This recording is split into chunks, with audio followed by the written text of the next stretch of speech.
Please welcome Hala Hanna, the Managing Director of Community Solve.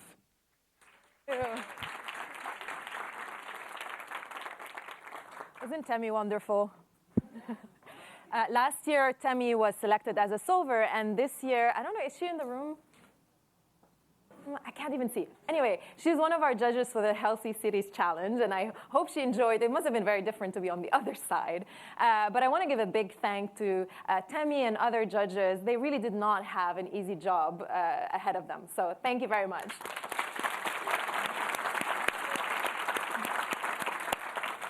And the finalists. I mean, the reason why we're all here, it is impossible to stand in the room, to listen to you, and to not be energized by possibility, by hope, by everything that we can do to address the challenges and solve the challenges that are ahead of us. So thank you for those pitches. It's like, you know, dreams and hard work all condensed in 3-minute increments. Thank you so much. A big round of applause. Now, I'm really excited for the next few hours because we're going to do 3 things. The first one is we're going to finally announce the 32 finalists, the 32 solver teams, sorry. And then second, thanks to our partners, we will have $1.6 million to disperse. That sounds nice. Very excited about that. So there will be a lot of announcements, but that's just the marketplace at work. And third, in the middle of all of that, you will be hearing from an artist who paints the beauty of glaciers as they are melting, from a slam poet who gives voice to refugees, and from the CEO of the company that tests the strength of your relationship with your partner as you build furniture. I'm talking about IKEA, of course. And many more, and they'll all be putting social impact and change at the center of their work. Okay, saddle up. It's time for announcing the solvers. Thank you so much for being here.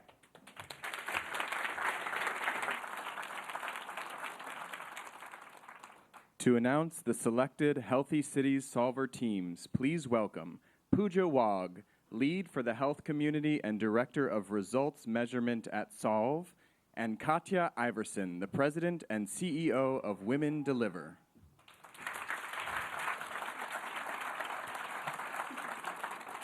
I'm sure you are so eager to hear which finalists have become the next Solvers team for Healthy Cities.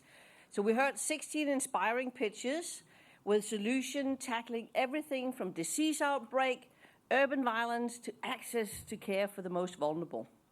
The 16 teams poised to improve health and rights of the world in the world's growing cities. It's 16 teams who know that urbanization presents challenges, but also incredible opportunities. And as judges, it was very difficult to narrow down to only 8 teams, because we know that each and every one of these solutions, these solvers, can really impact the lives. I want to say that I personally have really enjoyed this Solve Challenge, which is my 3rd, because when cities are healthy and people are healthy, there is a ripple effect that roars across the world.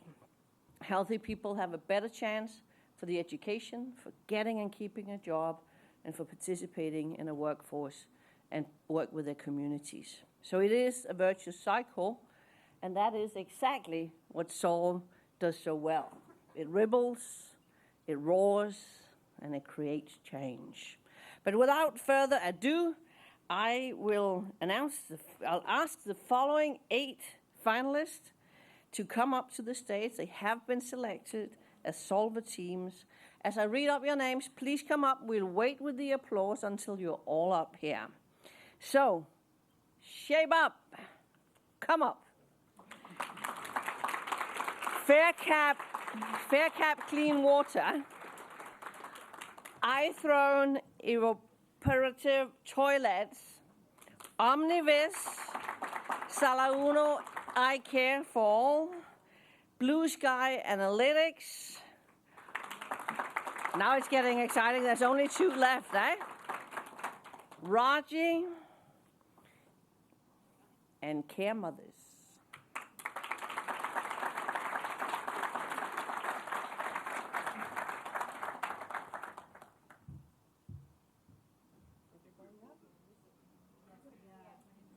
hear? Okay, we'll go again. Shape Up, Fair Cap, Clean Water, iThrone, Omnibus, Sala Uno, iCare, Blue Sky Analytics, Raji, and Mother Care. That's a good way of keeping the suspense.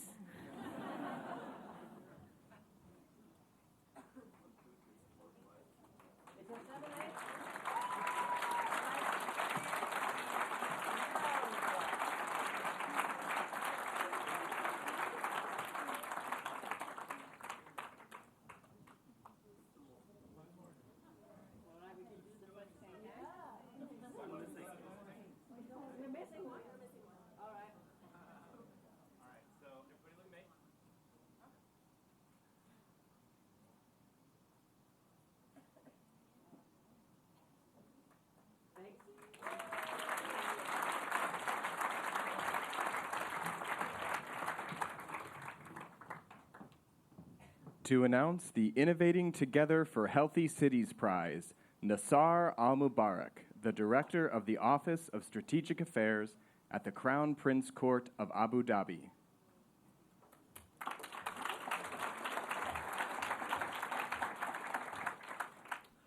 Good afternoon. Thank you all for your patience as we reviewed several excellent solutions to solve Healthy Cities Challenge. The Crown Prince Court of Abu Dhabi is committed to eliminating preventable diseases to help people around the world live healthy, dignified lives. In that spirit, we are proud to partner with MIT Solve in supporting solver teams from the Healthy Cities Challenge through the Innovating Together for Healthy Cities Prize. This prize supports solutions that prevent infectious diseases and vector-borne illnesses that affect vulnerable communities in cities and slums. And after much deliberation, we're thrilled to award the Innovating Together for Healthy Cities Prize to FairCap. Please join me on stage to accept this award.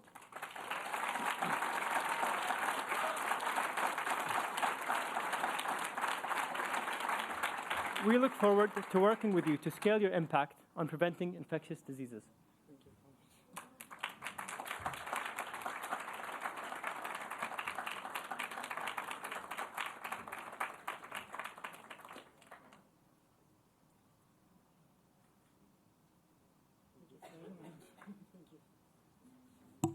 For the Everytown Prize announcement, Nick Suplina, Managing Director, Law and Policy, Everytown for Gun Safety.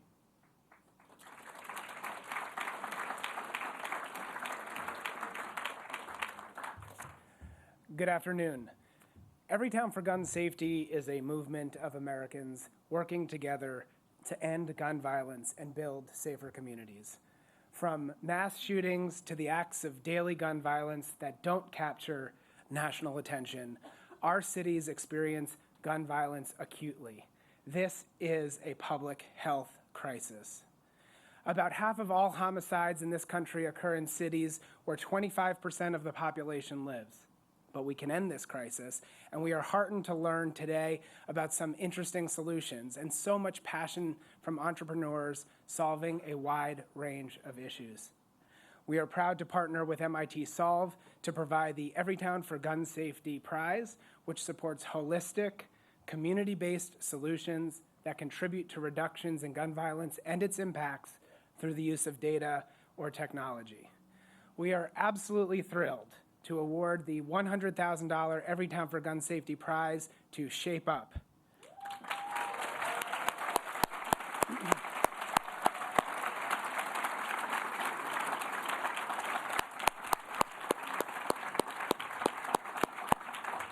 Evidence shows that efforts to improve our public spaces reduce gun violence and increase community safety. We look forward to working with you to scale your impact on gun violence.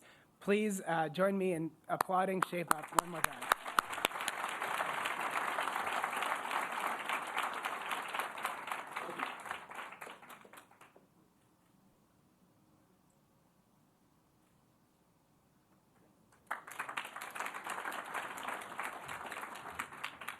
Welcome artist Zaria Forman.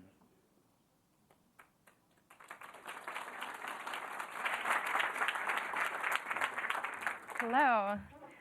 I have been an artist my whole life, but for the past 12 years, my drawings have focused on conveying the urgency of climate change.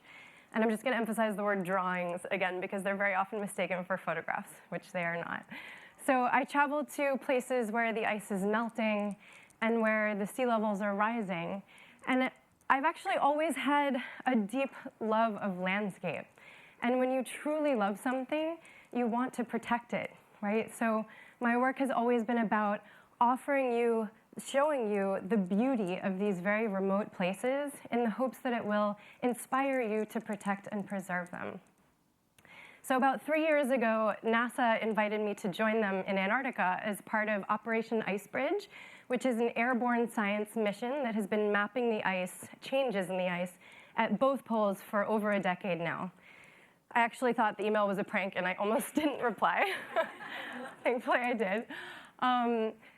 But Antarctica has been shedding ice 3 times faster than it was just a decade ago. And these Icebridge missions collect critical information that help explain how this ice loss is occurring and what these changes mean for sea level rise and coastal communities around the world. So the drawings that I made from this experience were born from images that I took out the window of the NASA aircraft window, and also from images that were taken from a camera on the belly of the plane. And those images, like the ones I used to reference those two, they map changes in the ice over time. And so in a way, these drawings represent the body of evidence that help scientists understand how climate change is affecting our planet. And I choose this perspective here or the one before. Go back a couple. Yeah, there we go. I choose this perspective to nod at the impossibility of grasping the size of these places. I logged 40,000 miles in the air looking down at this ice, and it's still difficult for me to comprehend its vastness and the rate at which it's disappearing. I think climate change, too, can feel like this overwhelming abstraction. Although it's arguably the biggest challenge of our time, I think it's also the hardest story to tell. So these drawings are an attempt to tell that story, basically. They are a portrait of this accelerated loss and a clarion call for faster action against that loss. So as was the case with this NASA project, my process always begins by traveling to these places at the forefront of climate change. And while I'm on site, I'll take thousands of photographs. And then when I'm back in the studio, I work from both my memory of the experience as well as the photographs to create really large-scale compositions. Sometimes they're 12 feet wide. And I draw with soft pastel, so it's dry. It's basically the same thing as charcoal, but with color. Occasionally, I will reshape the ice a little bit or simplify a busy background just to create a balanced composition. But 90% of the time, I am depicting the exact scene that I witnessed because I want to stay true to the landscape that actually existed at that point in time. And as an artist, I rely on other specialists to make rational, data-driven arguments for why we must take action to protect our ecosystems. But through my work, I'm trying to make an appeal on a more elemental level. According to behavioral psychologists, much of our decision-making comes from our emotions. And art has a special ability to tap into those emotions. So when I make these drawings, I'm trying to create immense images that are just overflowing with detail, that draw you in and transport you. And I choose specifically to convey the beauty of these places as opposed to the devastation.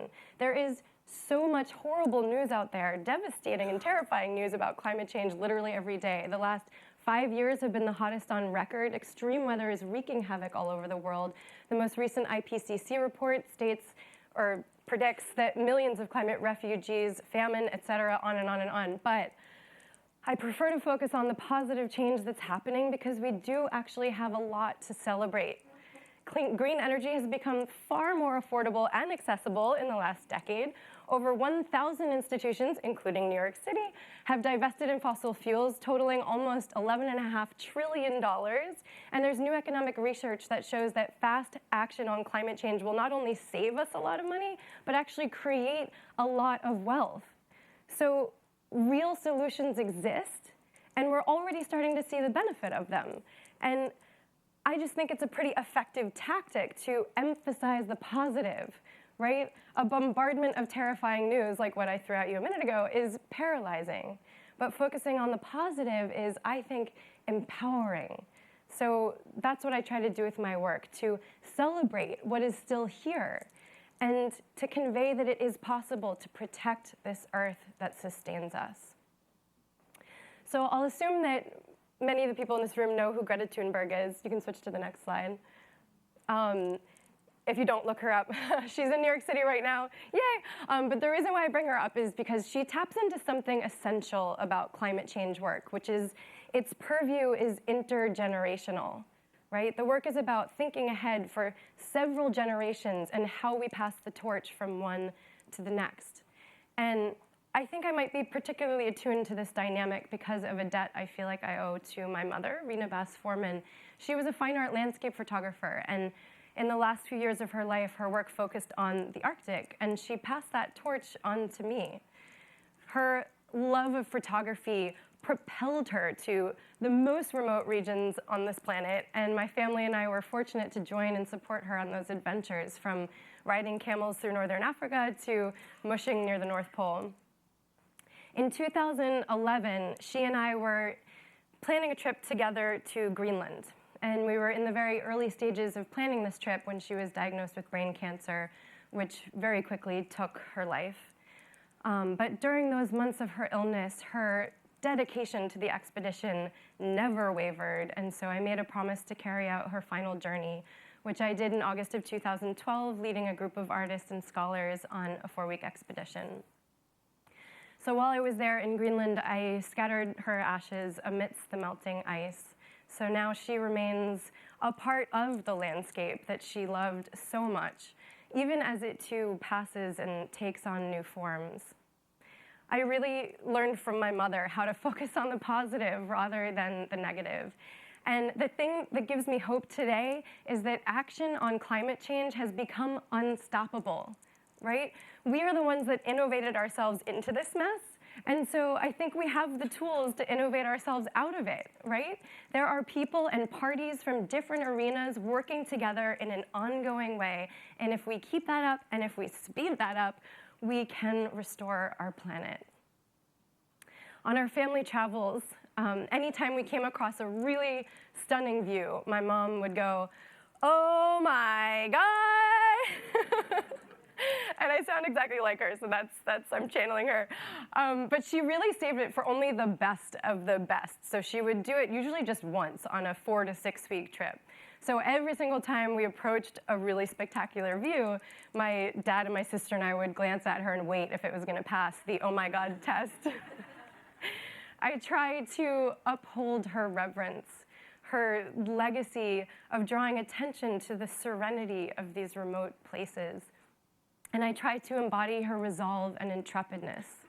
I am so grateful for the time that I had with her and for the time that we all have to appreciate what is around us and to take action to protect it. Thank you.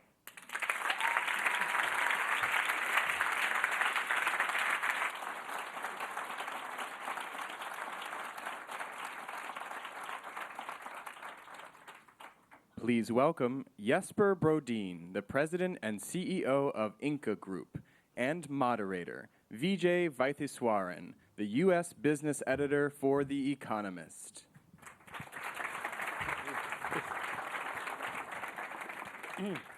Well, good afternoon, ladies and gentlemen. It's great to see such a great crowd. We're about to have a conversation that I think will delve right into the heart of things. But if I could disclose 2 points of self-interest. First, as an MIT graduate, I'm particularly honored to be here today to see the extraordinary solvers that we've already heard about a little bit and we're going to hear more about in future. And secondly, as a purchaser of dozens of IKEA items, I have many questions for you, sir. Very good.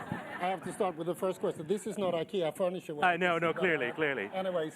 Just as a level set, how many of you in this room, hands up, have ever purchased an item of IKEA furniture? Okay, this is almost everyone in this room. So clearly you have an audience that knows your product. So I apologize on behalf of my predecessor for any missing.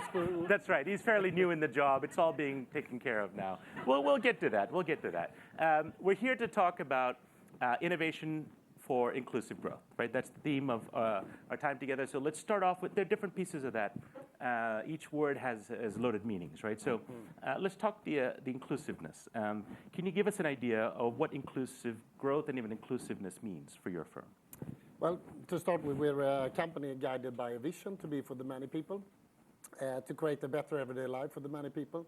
And for us, I think since long, humanistic values have been part of who we are and what we represent. But then, to be honest, the last decade or two, we have been focusing a lot on equality and discovered the myths that has maybe held us back and being a bit of stereotype in the past. But tell us a little bit, what sort of myths? Well, you know, if you take, for example, the aspect of gender equality, for example, there's been a lot of questions, and I think still exist today in companies. What we discovered was, of course, that everybody is a talent. We have today double as many talents to choose from, and that we are doing amazing as a company when we embraced, I think, the fairness of inclusiveness. But the discovery was, of course, not only the fairness, but it was if you bring in a group of people with different backgrounds, different experiences into a team, you might have a bit of a hump in the beginning before you get going, but the quality of the work that you proceed with is something totally different. And you've been able to achieve 50-50 in your middle ranks and leadership cadres? We're very close, 49.4%. And pay equity, where I know it's a big thing, in particular in Europe, pay equity? So we have committed ourselves to equal pay by 2020. We're very close, so we have a couple of basically last steps to do to be there. So I think we're a living proof that it's absolutely the only way to do it. And then we humbly place ourselves. Would you look into the ranks, you would find typically more female leaders in HR and more male in finance, etc. But all of these are, I think, just part of the next step we will take on. Okay, so we talked a little bit about the human dimension. We're obviously here kicking off Climate Week here in New York and around the world. Let's talk a little bit about some of the sustainability dimensions of innovation. You've made some big commitments to climate. Can you tell me what's the most important motivation for your firm to invest in renewable energy as you've done, to go 100% LED in the products that you sell, some of the other commitments you've made? I may have missed out the more important ones, but what's the motivation? So the motivation, I think, from the beginning, IKEA has always been a thrifty company. So everything from flat pack to resource smartness has been part of our DNA. Now, recently, you can say there are 3 strong reasons, and each one of them, I would say, is a reason good enough to take a leadership into it. To start with, we see a dramatic increase in interest from our customers. So in the last research we did, we engaged 40,000 people, 14 markets. And today, it's quite even wherever you go in the world where people are really concerned and worried. More than 90% of the people we talk to are worried about climate change. 3% can express solutions on how they can contribute. So there is a massive frustration out there with people being aware of the problem. So you had a bottom-up interest from your basically consumers. Our customers. You had a brand at risk if you didn't act, for example, or an opportunity. And then you can say the second thing which I would like to highlight is that there is an important thing we need to bring into the conversation is that a lot of people think sustainability is an investment or an extra added cost. Right. And it's exactly the opposite. There might be in different aspects timing comes in. But actually, we believe that our business model will not survive unless we convert both energy, raw material into an equation. Otherwise, we will not be able to serve the many people within wallets in a world that needs to basically split and share resources with many more people. So let's get at that. There are a couple of elephants in the room that I want to take on with sustainability and want to see maybe how your company is thinking about them. Everyone here pretty much is familiar with your products. The knock on your products are they're cheap and cheerful, sort of disposable furniture. It's part of a consumer culture that encourages using more. How do you deal with that challenge? I know you'll say that's wrong, it's fantastic stuff and properly priced and so on. So that's wrong, it's fantastic stuff. But the idea of consuming, and in particular, as we think about the circular economy, there's a lot of thought being given to how we reimagine maybe an old paradigm of consumption. Where do you fit in, given where you've come from? So I would actually answer exactly, but joke aside, to give a bit of depth, and I think about this crowd as well also. We have taken on ourselves to be part of a movement to provide proof that you don't have to be rich to be smart, and that quality is not something you should need to pay premium for. And that comes with sustainability as well. It's about engineering, it's about innovation, it's about smart solutions. So if you look at today, examples, please. Yeah, I mean, if you look at it, I think IKEA has proven over the last decades to be in the forefront of what you might see or might not see as a customer. But for example, typically our furniture would be built on hollow constructions, thin veneers, different type of technologies that makes it possible to get factor 25 out of wood, for example. We have recently, since the last year, started to implement design principles, which means that no product can be designed at IKEA unless you can break it down into your own material in the back end. So we're preparing ourselves for a massive design for recycling, economy. reuse. Yes. Tell us about the example of mattresses. I know those are particularly tricky to deal with. What are you doing about that? Basically, I think, again, it's easy to point fingers back at the 1900s consumerist model. And as the previous speaker said also, that we innovated some of the mess that we now need to innovate our way out of. So typically, any given mattress still today, unfortunately, would be a mix of foam, plastic, maybe some cellulose fibers and metal. Right. And fairly impossible to separate, or very difficult. So in the constructions that we are dealing with now, it's built in order to be able to separate those elements and bring it back to the supply chain afterwards. Then we're investing into, recently in Netherlands, we made an investment in a company specializing in how do you take back mattresses and how do you make new mattresses out of the same. And as much as we believe that's the right thing to do, it's also the only way we will be able to sell mattresses at low prices tomorrow. So part of it is design and thinking about circular economy, but I understand you're also piloting some concepts for rental and reuse, right? Yes. So it's not disposable. Can you tell us a little bit about that? Yeah, we're interested. Of course, that market already exists. If you look at any sort of eBay or whatever it would be called, you can say a lot of products are IKEA. In some markets, most of them.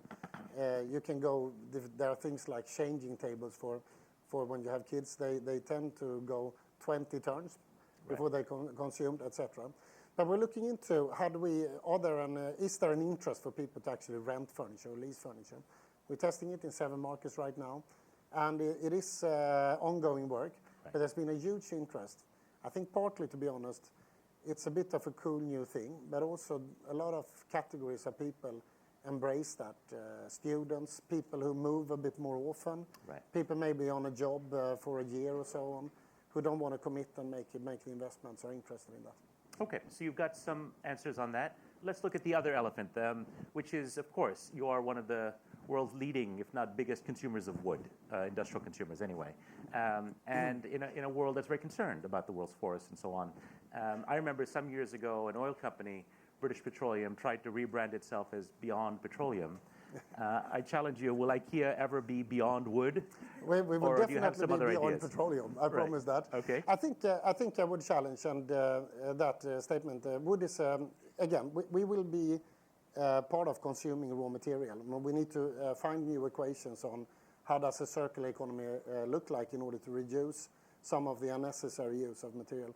Wood is a renewable source, and if you have a forestry that is responsible, which would be accredited, for example, this is the FSC, right? For example. Right, for example. You can say in our case, we will reach FSC, I think, by 2020, so we have a year to go. Right. But already today, the remaining parts are the very low-risk areas, so the high-risk areas have been covered since a year back. So I think that needs to be challenged a little bit. Then wood is also part of the equation. We in the group, for example, we own hundreds of thousands of hectares of forest, and part of that is an investment in the future, and it's something that is there to protect and sequestrate carbon.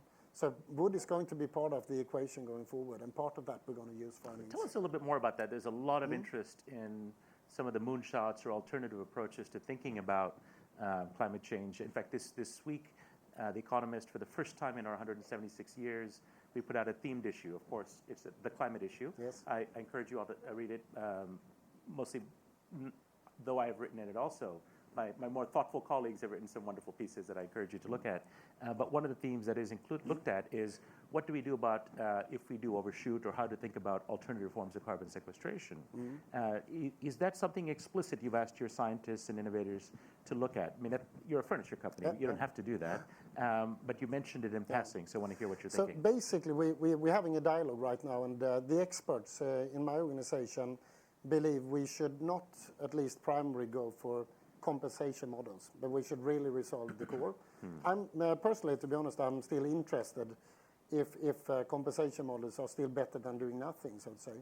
But what we're aiming at is that by 2030, which is, I think, one of the strongest commitment out there, and I'm saying that not to brag, because that's not the way but more to say it's possible. We have almost all the solutions to be in 2030 at a place where we will be climate positive.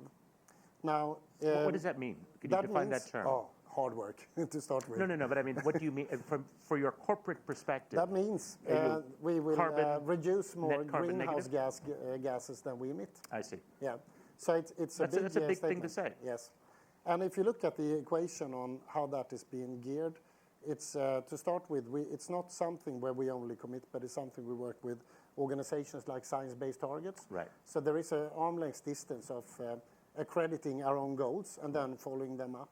And this is, how widely do you draw the circle? Is it within your own manufacturing? That's good. Or also the products that your I think consumers this is use? the right question also. So this is actually the total footprint, the total, from raw material to usage of products. I see. And the first steps we have achieved, actually last week, we announced that we have now invested in enough renewable energy, 2.5 billion euro, to actually cover for our own operations in stores, centers, distributions, etc. By 2025, we will have only electric vehicles in home deliveries. I think where I used to live until recently, Shanghai, you already do. Yeah, we do. Zero-emission deliveries, am I right? They're fast. All right. Very good. Yeah. And then it continues with everything from production to different forms of take back of material. And then still we have a couple of more activities that we need to crack in order to go all the way. But we think we will manage it. How do you think about this process of innovation? You've got a lot of things going on. You talked a little bit about the motivations, the drivers, some of the specifics. Do you have a centralized R&D approach? Do you have an inside-out approach with a lot of outside influencers? Can you tell us about how exactly you innovate within your culture? Basically, you can say the innovation culture in IKEA has probably always been there since our founder began with 2 empty hands back in 76 years ago. Now, recently, I think about 7-8 years ago, we were speeding up our investments into innovation. We found out the barriers of lacking processes, lacking enough funding, but not necessarily lacking ideas or good ways of embracing problems. But so we are right now, there's a company called IKEA of Sweden who is working with the material and product and part of the supply chain, who is today speeding up development of solutions, patents, etc. And then we have in the customer meeting side, we also have a couple of entities working on it. So we have a central part, but our policy is open innovation. So the only time, sometimes if there is a sensitive patent issue, we would keep it closed. Sometimes in order to provide patents to share with others. Otherwise, we try now a model of open innovation where we recently launched an internal platform that is actually accessible to 170,000 people. So we started to learn on how we can This is sort of an internal crowdsourcing model. Yes. Have you come up with any ideas from that yet? It's, to be honest, the platform crashed. So, so we are super embarrassing. We had to apologize to a lot of people. There are people at MIT that can help with that. I'm sure there are. And but then we have to look at the value of the ideas first. No, but but we're excited about it. And it turned out that 9 out of 10 things is really sharing good solutions, and 1 out of 10 is really trying to address a problem statement from a more scientific point of view. But it doesn't matter. We're trying to breed a culture where we test and try, where we celebrate also mistakes. Tell me about that. One of the things that I've learned about innovation over the years is, of course, that failure is a big part of the process. And failing in the right way, learning the right lessons. Can you tell me, as a company that's now quite a large global colossus in your space, are you too big to take risks? And do you still fail? And give us an example. No, but it is a very good question. You can say sometimes because companies the go risk size you have a lot at risk. Can be limiting, so to say. Right. And again, there are aspects of innovation that you might, it's a myth to think that it's about lack of ideas or a culture, but sometimes it's actually about the structural elements of it. But I think we are encouraging and we're celebrating speeding up doing things and doing mistakes. And I think in my role and in also people close to me, it's about really making sure that we are okay when we do mistakes, and that we're actually more afraid of not moving than stepping in and doing because that's what we learn from. So what's the biggest bet you're making now, or a big risk that you're taking now? Is it the climate stuff, or is it something else? As a company, you can say we will forever be committed to becoming more affordable, to reach many more people. And that's not going to happen by only using scale. I would say less today because we're already typically quite big. So it's innovation that's going to prove that in the future. Secondly, the way we embrace accessibility, making IKEA accessible to people wherever, whenever they are, huge potential. These two areas they are nothing compared to the sustainability and the climate challenge that we all stand for. So this is the biggest challenge that we basically address today. There's a bigger challenge. I want to prove it to you, but hands up, those of you that said you've ever bought an IKEA product, if you don't mind. Okay, how many of you, keep your hands up if you tried to put it together and were frustrated by that process? Okay. Oh, come on. All right, I'm leading the witnesses here a little bit, but a lot of hands did stay up. But here's the good news, because I happened to get the scoop. There is a breakthrough product you're working on. Can you tell us that might help for them, our audience here? all of you out there with a thumb in the middle of your hand, so just to say. Exactly. No, there is hope. So basically, we start to listen to our customers. It's very interesting after 76 years. No, but we part of our business model is, of course, to continue to be able to deliver things in a flat pack for all good reasons. But actually, tomorrow you will not assemble the furniture, but you will click it together. So it means, like, for example, the Ingo table, which was the last I assembled, it takes me about 22, 23 minutes to assemble, and it took me 3 minutes to click it together. And it has a lot of sustainability benefits, not using glue, not using metal fittings, etc. Right. And this is being implemented as we speak now. And this is a real thing. Stay with us, please. Fantastic. So that's good news. So something to watch for. And give us one last inspiring thought. This is a group that's come here both to innovate, but also to seek inspiration to innovate. Can you, as a leader of a company that's thinking a lot about this, leave us with a thought that can inspire the solver community? Wow. I'll give you my email address for any... No, I you know what I think, and you know that this community knows it. I think if you find a problem, if you're lucky enough to find a problem, and if you stay with it, if you don't run into a solution, but really get acquainted to a problem, then all sorts of magic can happen. So I think we and the world has a lot of problems. So I think by embracing problems and loving problems, you can make amazing things happen. There's a lot of money in that too. Good. So take on the tough problems and stick with it. Very good. And good things will come your way. Sounds great. Will you join me in giving him a round of applause? Thank you. Jesper. Thank you. Thank you. Thank you, Vijay. Good. Thank you.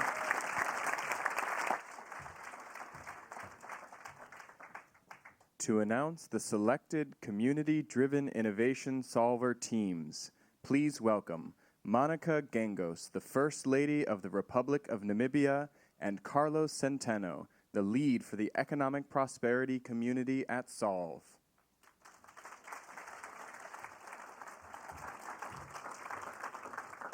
Thank you. I'm delighted to be part of the Solve Challenge finals, and we've seen impressive work by a brilliant group of community-driven innovators. It was very difficult to select only 8 solutions, but we had a great discussion with my leadership group colleagues where we reviewed solutions as varied as AI bots to detect public finance corruption, crowdsourced mapping for wheelchair accessibility, matching rural community challenges to students and practitioners who can work through them, and a platform for citizens to secure their social welfare benefits. I've no doubt that the conversation we started around community-driven innovation between our leadership group and the finalists will continue as we work closely with the next solver class and empower them to amplify their current impact. It's with great pleasure that we will now announce the following 8 finalists selected as our solver teams. Solver teams, as I read your names, please come up on stage to receive your certificates. And please help me by not applauding until we finish reading all of the names. And heartfelt congratulations to all of you.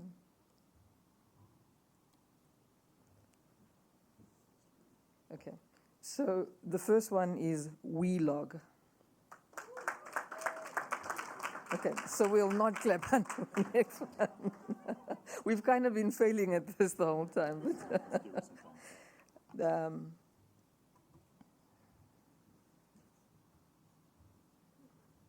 thank you. The next one is Super Servicos app. So we're going to really try to get the clapping right. Ira.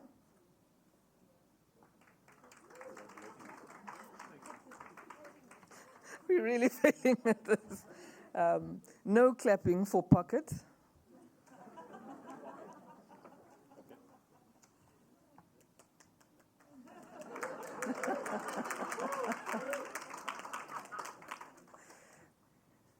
Alpus Solar.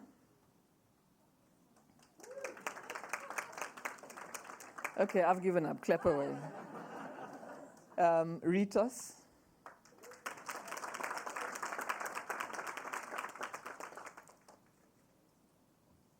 The future is offline.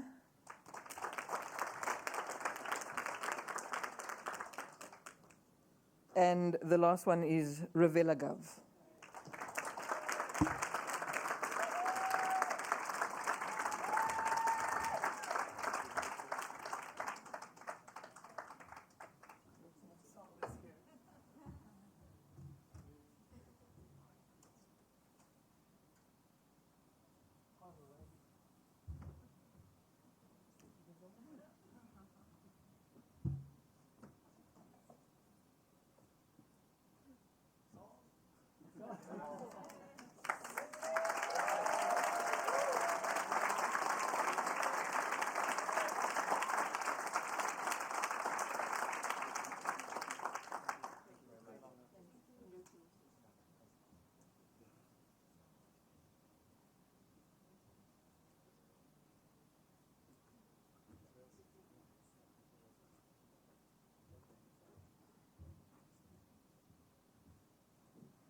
Announcing the Innovation for Refugee Inclusion Prize, please welcome Philippe Reuchlin, the director of the Andan Foundation.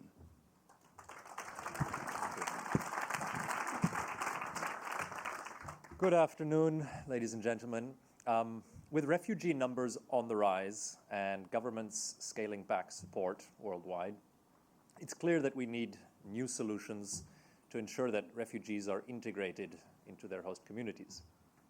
At the Andan Foundation, our mission is to support women and youth that are forced to migrate because of conflict or environmental reasons. And so in that sense, we're very pleased to support solver teams from the Community-Driven Innovation Challenge through the Innovation for Refugee Inclusion Prize, which rewards solutions that use innovation to advance economic, financial, and political inclusion of refugees in their host communities. After much deliberation, we're thrilled to announce the winners of this prize. To first of all, the future is offline. And second of all, Elpis Solar. Please join me on stage to accept the award. We look forward to working with you to scale your impact and to change the paradigm around refugees.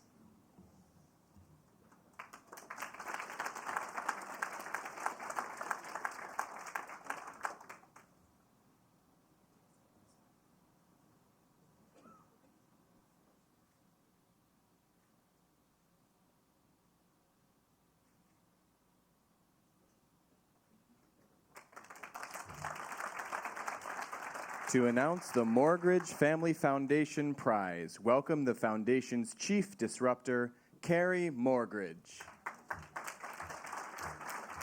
Hello, we are so excited to be here. I'm Carrie Morgridge. I am Chief Disruptor of the Morgridge Family Foundation. What an incredible experience today. MIT elevated so many great entrepreneurs going to the next level, solving the hardest problems. When we got into our room, I just want to thank all the colleagues that were with us in the room because they had such thoughtful questions and really helped us think about who our prize should go to. So I'm going to just cut to the chase. Our winner for the Morgridge Prize with MIT Solve is Wheel Up. And as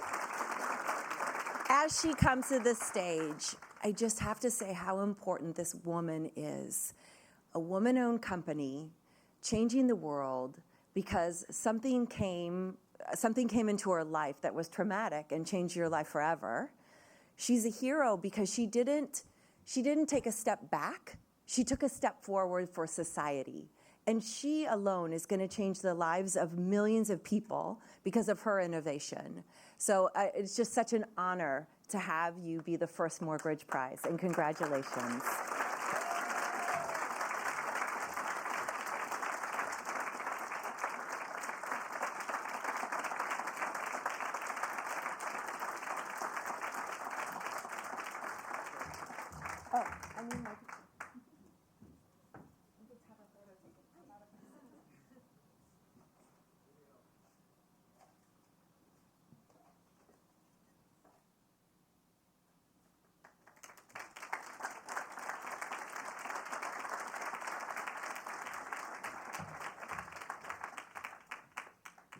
To announce the She Innovates Prize, please welcome Hélène Molinier, Director for the Innovation and Technology Facility at UN Women.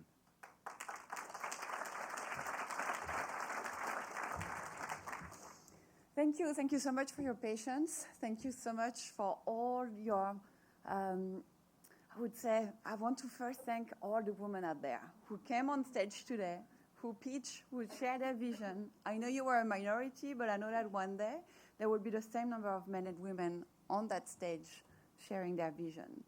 So today I want to talk about what we've been supporting, the Global Innovation Coalition for Change. We have two partners with us that is supporting the She Innovates Prize to support women innovators, but also to make sure that the need of women and men are equally represented in the product that we designed. So we have Johnson & Johnson, who's going to be supporting one solver in the healthy city category, and we have EY, who's going to be supporting one solver for community-driven innovation. So without much further ado, I'd like to announce the two solvers, and I would like Omnivis and Retos to come on stage.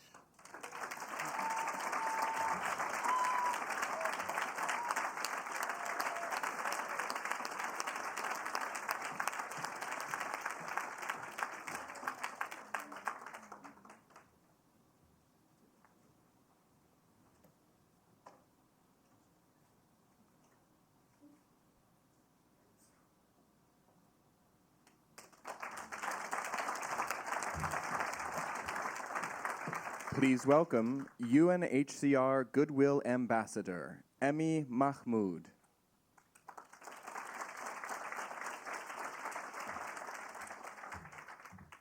Hi, everyone. All right, I'm going to just dive into it. The necklace. Sorry, 1 second.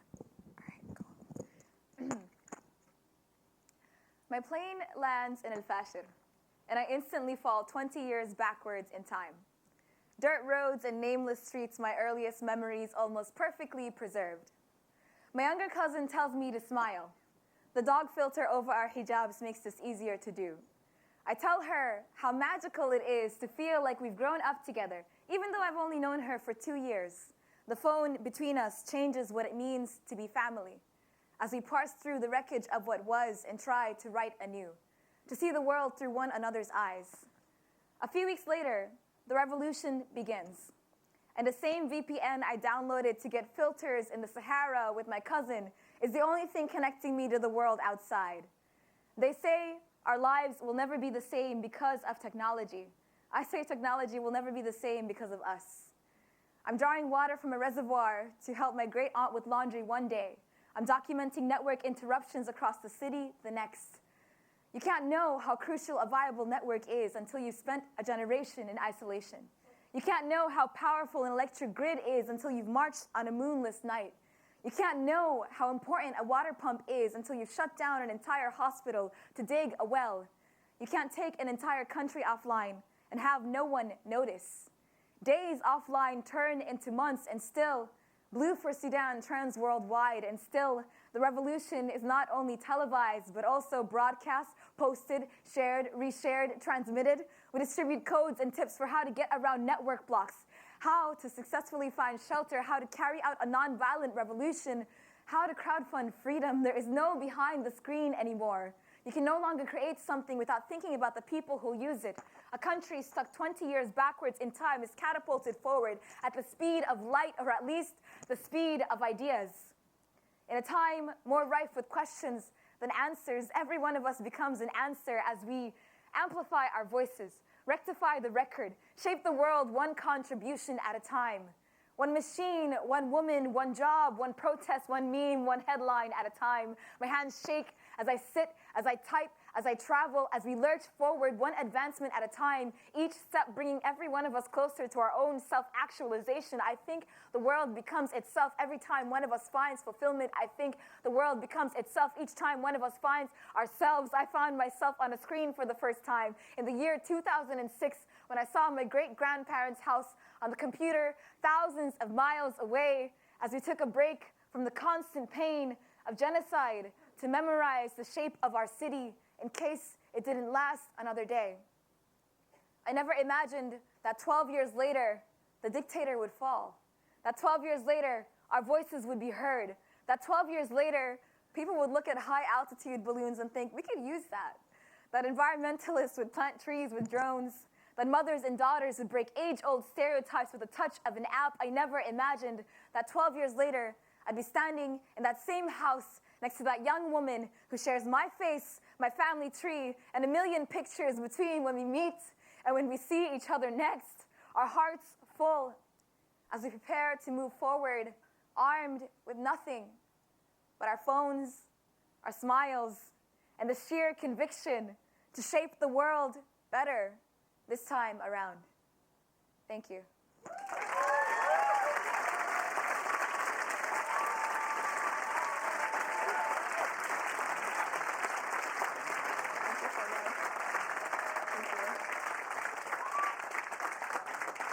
Thank you so much. It really means a lot to be here and to be taking some moments to, I guess, celebrate. I didn't really know where to begin, but I felt that I wanted to share that with you and just let you know that I think we're at a time in the world and in our lives in general where we're moving away from technology being seen as a privilege to it being seen more as a right. And I think that being a part of that journey or that push to get us to the other side where it's seen as a right, as something that can restore not only the dignity but also the futures for people and changes even our approach to aid and change making so that it's more about upward mobility or equipping with people with something that they can run with and not just depend on. So it means a lot to be here. I wanted to leave you with another poem called Mama, and it's about my mother and all the matriarchs in my family. When you leave this room, I want you to think of her and to think of all the people that can't enter the same spaces that you enter and bring them into that space. For me, I advocate for refugees and disadvantaged communities around the world, and I try to bring people into spaces that I only have access to because of how my life changed over time. Investing in people really is the only way to change everything, and I'm happy to have dedicated my life to this. I know, I'm 25, I'm like, I dedicated my whole life. I'm dedicating the rest of it too. I'm so happy to be a part of this, and I can't tell you how happy I am without sharing a poem. So this poem is called Mama, and I hope she inspires you as much as you've all inspired me. And don't forget all the people who are over there fighting as hard as they can, waiting for you to break that glass barrier between all of us. So, yeah. Okay. Oh yeah, and some of the most innovative things I've seen from like 5-year-olds in Sudan, so I'm excited to be a part of that. Okay. So I'm walking down the street when a man stops me and says, "Hey, yo, sister, are you from the motherland?" Because my skin is a shade too dark not to have come from foreign soil. Because this garment on my head screams Africa. Because my body is a beacon calling everyone to come flock to the motherland. I'm like, yeah, I'm from Sudan. Why? He said, yes, you is, because you got a little bit of flavor in you. Don't get me wrong. I'm just admiring what your mama gave you. He really said that. Let me tell you something about my mama. She can reduce a man to tattered flesh without so much as blinking. Her words fester beneath your skin, and the whole time, you won't be able to stop cradling her eyes, because my mama is a woman, flawless and formidable in the same step. Woman walks into a war zone and has warriors cowering at her feet. My mama holds all of us, in her face, in her body, in her blood, and blood is no good once you let it loose, so she always holds us close, keeping us safe from caving in. When I was 7, my mama cradled bullets in the billows of her robes. That same night, she came home and taught me how to get gunpowder out of cotton with a bar of soap. Years later, when the soldiers held her at gunpoint and asked her who she was, she said, "I am a daughter of Adam. I am a woman. Who the hell are you?"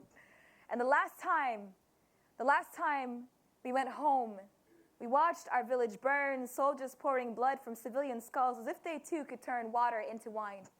The woman who raised me turned and said, "Don't be scared. I'm your mother. I'm here, I won't let them through." My mama gave me conviction. Women like her inherit bruised wrists, tired eyes, and a titanium-plated spine. The daughters of widows wearing the wings of amputees that carry countries between their shoulder blades. Now, I'm not saying that dating is a first-world problem, but these trifling guys seem to be. The kind who'll quote Rumi, but not know what he sacrificed for war. Who'll fawn over Lupita, but turn their racial filters on. Who take their politics with a latte when I take mine with tear gas. Every guy I meet wants me my introduction to the dark side, wants me to open up the subsidian skin and let him read every tearful page, because what survivor hasn't had her struggle made spectacle? Don't talk about the motherland unless you know that being from Africa means waking up an afterthought in this country. Don't talk about my flavor unless you know that my flavor is insurrection, it is rebellion, it is resistance. My flavor is burden, it is grit, and it is compromise. And you don't know compromise, so you've rebuilt your home for the 3rd time without bricks, without mortar, without any other option. I turned to the man and said, "My mother and I don't walk the streets alone back home anymore. Back home, there are no streets to walk anymore." Thank you.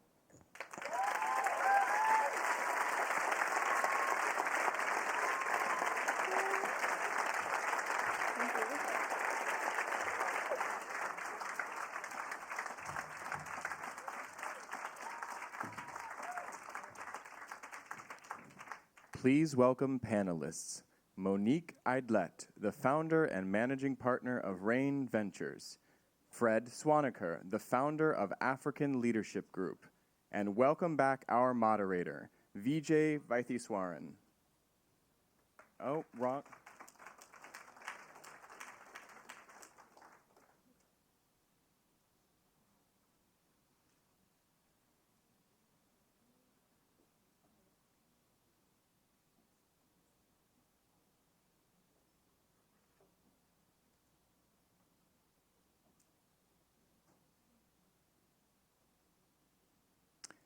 Please welcome panelists.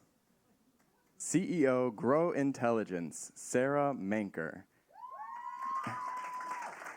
Professor of Digital Media and Artificial Intelligence and Director of the Center for Advanced Virtuality at MIT, D. Fox Harrell. And our moderator, Editorial Director, Greenbiz, Heather Clancy. Hello. So we needed AI to make the switch backstage. This topic is how to use advanced technologies for a more inclusive world. And the thing that I would love both of our panels to do, just as a start, is to give us some context around how you specifically use that, because you could use AI for a lot of things. What applications are you using it for that really apply to that problem? Sara, let's start with you.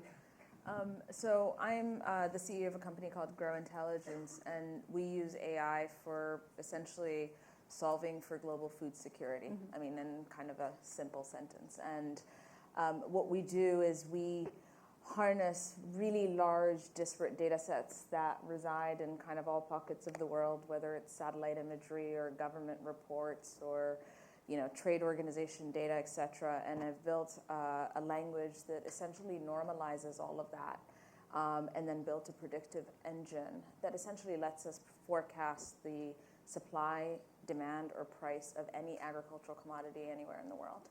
And for us, that's really a critical part to solving food security challenges, because how do you solve for something if you don't know the system? So we essentially have built a knowledge graph that lets us, for the first time, really have a much deeper understanding into something that's been around since the Neolithic Revolution, but no one's ever done it before. Right, right. And Fox, how are you applying these technologies to this specific problem? Yeah, sure. Well, so first I can mention that I'm a professor in the Computer Science and AI Lab, as well as Comparative Media Studies, and our work is quite interdisciplinary. So one of the new endeavors is launching a new center on campus called the Center for Advanced Virtuality. And we call it this because advanced for us is not a technological outcome, but really trying to make technologies more adaptive to the kind of human issues, for example, around inclusivity, like in this panel. And virtuality, it's not just limited to technologies like virtual reality, augmented reality, mixed reality. It includes those, but really any technology that paints a layer of imagination on top of the physical world. So that could be other types of immersive spaces. We have a project that's ongoing right now to better educate the populace about deepfakes by building our own deepfake, that is, so people can better critically recognize the kind of challenges that occur with this. And then just to give a couple of particular examples, we do work both on the design side as well as the analysis side. On the design side, we collaborated with a war photojournalist named Karim Ben Khalifa. He's been in a lot of the major war regions in Gaza, the Balkans, in Kashmir, and so on. And this is a virtual reality project called The Enemy that puts you in a conversation with combatants on either side of wars. Two sides in East Congo, with gangs of El Salvador, and also in Gaza, and reads your body language as proxies for your nervousness, bias, and changes the experience such that it's staged differently each time you go through. Even by the very end, you see yourself in a virtual mirror. You are the soldier you are least comfortable with. That is, you could be your enemy if you were raised like your enemy. And then finally, I'll say we also do analysis work. That is big data analysis in different regions to understand why technologies and how technologies aren't designed with diverse audiences in mind. So for example, in the Middle East and North Africa, of course, people are using all of the same technologies for virtual identity, whether that's e-commerce with virtual selves or video games with virtual identities or social media. We'll find patterns within these, work with social scientists, and find what are the ways people are negotiating issues such as gender, modesty, privacy within regions, so we can then better design technologies to support the way people are negotiating these kind of topics within that region.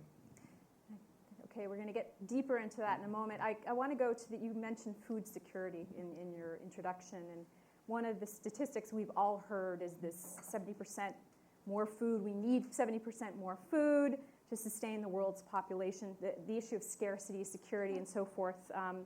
You've really reframed the issue of availability of food and thinking about what an agricultural system can support, and you're using data to help companies and countries make decisions about this. So how did you get the idea? I'm actually very curious. Like, how'd you get, you were a trader, and now you're doing food. So how did you get there? Was there some inspiration and something that was sort of a catalyst for understanding that this was a problem that could be addressed with AI?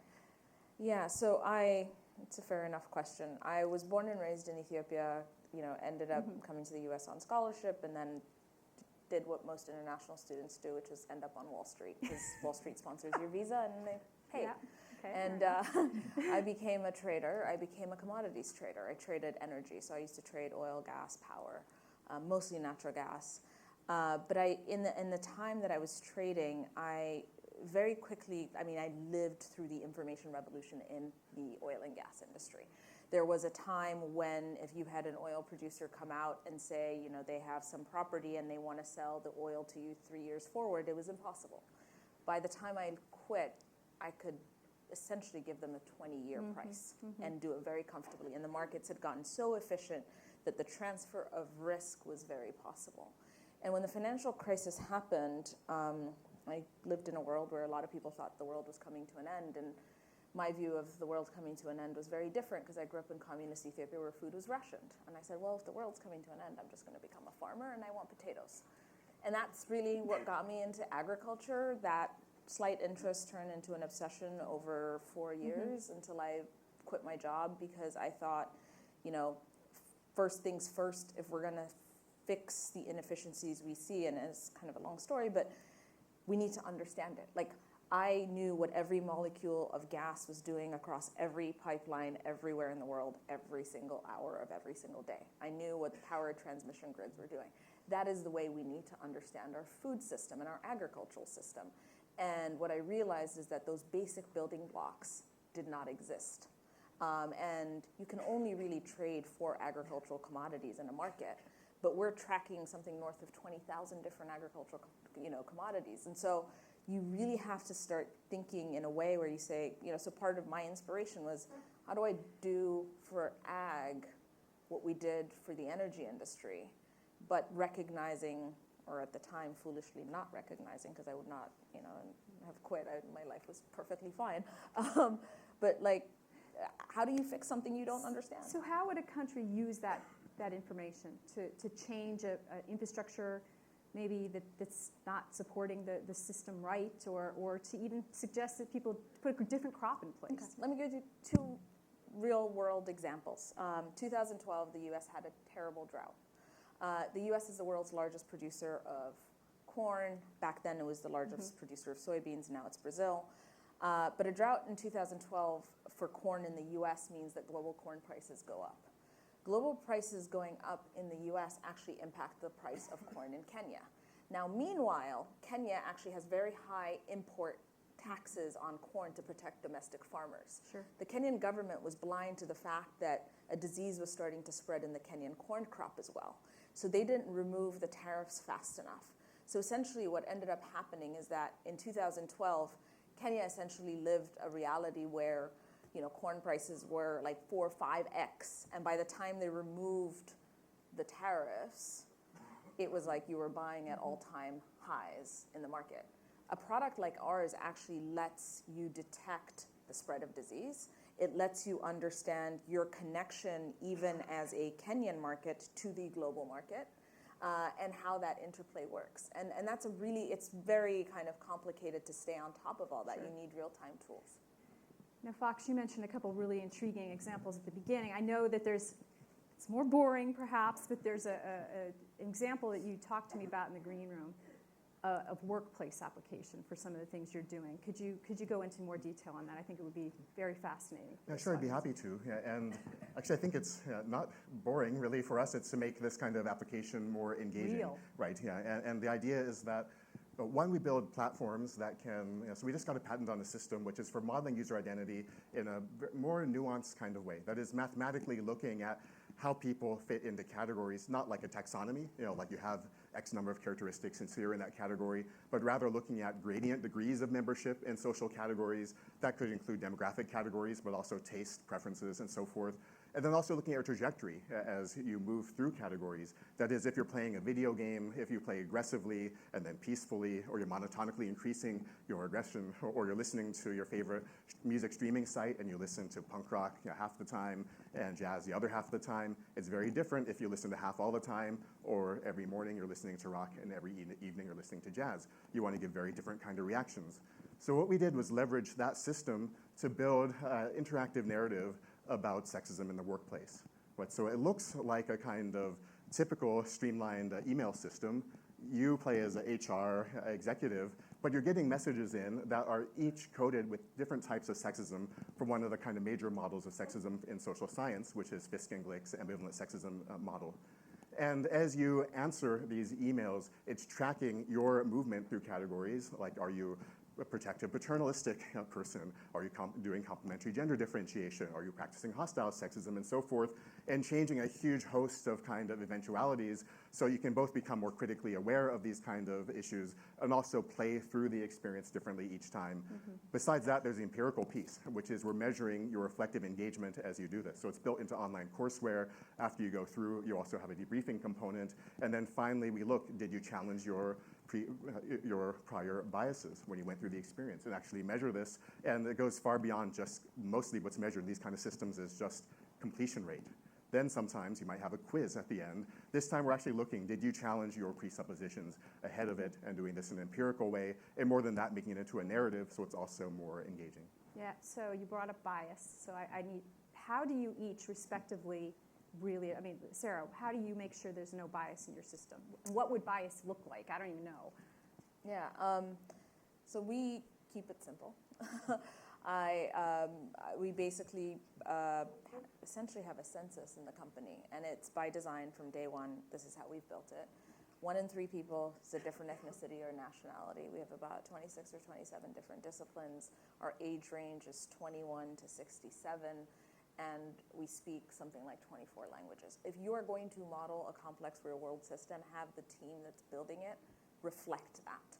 And that does make a huge difference because context matters. And when you're taking data about, something that seems as simple as, agriculture and food becomes incredibly complex when you start to go deep per country and per region. And so for us, you take care of that by making sure that everyone is represented around the table. And for me, we're at a company that's about 75 people now. We're going to be 150 by the end of the year. And my big kind of question is, how do we get to 700 and keep this? And so we've built it in the DNA of the company from day one. It's by design. It's not an accident. It's a lot of hard work, but it needs to get done because otherwise, we'll really end up in a bad place. Right, so I can give a couple of examples. And first I can mention that I feel honored that our team also is incredibly diverse. That is the PhD students, master's students, and so forth, in many different kind of ways. That includes also disciplinarily. That means that my master's students are compared to media studies students in the School of Humanities, Arts, and Social Sciences. My PhD students are electrical engineering and computer science students. But I always admit students that have backgrounds in multiple areas. So for example, there was one undergrad that I noticed was doing her undergraduate bachelor's degree in computer science, but was going after dual concentrations in women and gender studies, as well as brain and cog sci. I thought this is the kind of student that we need to build the kind of systems that we're doing, who can read computer science papers, but also have a criticality about how they're encoding different kind of social issues. But I can also speak about this, not just from the point of view of team building, but also algorithmically. So there's a lot of discussion, obviously, about how algorithms encode types of bias, and there's a lot of research that begins to look at values built into systems coming from fields like computer-supported cooperative work and so forth. There's Batya Friedman's work on value-sensitive design. There's work on social impact statements. So there's work within computer science where people are looking at these kind of topics. But I'll give one example, because well, first I could say, how many people think that video games are a place where bias might exist? Right, so at least some people are raising their hands. Of course, it's How many of those people were women who just raised their hands? Right, and it's an area, I think it's one of the major forms of interactive narrative that we have popularly now. And when I say bias, it doesn't come from a kind of narrow lens of identity. It's really understanding that users differ in so many different kind of ways. It is in terms of whether it's your, even your body language or facial expression that's being measured, and so forth, all the way down to more kind of demographic issues. So I'll finally just say that one way that we've looked at it is an approach called archetypal analysis. That is, you find what are extreme types within your data set that represent archetypes. We ran this on a computer game, which is a bestseller. I mean, on its first day of release, it made $217 million. For comparison's sake, Star Wars, adjusted for inflation on its best weekend, made about $24.9 million. Right, so it's a narrow lens for influence, but an important one, I think, nonetheless. So what we're able to do was, using this kind of approach, show that if you played as a female character, you're only optimized to play as one of the 3 major play patterns. That is, you're not optimized to play an intelligence-oriented character or strength-oriented character, only to play a thief. actually within this video game. Similarly for various ethnic kind of groups. So that's actually turning the lens around using AI approaches and machine learning approaches, statistical approaches to say how can we reveal biases that exist within systems. Archetypal analysis, that's a kind of low-hanging fruit in terms of approach. We've done a lot of other kind of more robust computational approaches, but I think that is a kind of accessible example. So I have to ask, because you're both reliant on partners. I'm sure, Sara, that you've got partners that you work with, and ditto for you, Fox, you have collaborators. So how do you make sure that there's no bias introduced by your partners or the data from the partners? We have partners in the form of investors, and they have no say other than making sure that the company's governed correctly. And partners are data partners, and that's data that's curated by us. So as long as the data is diverse, there's no risk of that, right? There's no, we're not going and taking company data and putting it in our system. We're building a general system for the entire industry, and we've kind of gone above and beyond to make it open. There's a free version, but we also serve some of the world's biggest brands and companies already. So it's that worries me. I think a lot less. I think the balancing impact with profit is one that's a big one, which is, we're very much a mission-driven company, and I think if you're set out to solve some set of challenges and you stick to that. I didn't start a tech company. I started a company to solve a problem, and technology was the enabler. I think that staying grounded to that is important. Yeah, I think we're on time, but I'm going to ask one more question to flip it around. What is the most important thing that a partner of some sort could give to a company working on an AI problem to solve an inclusive issue? So for example, what would be the best support that you could get as a researcher and then as an entrepreneur? Fox.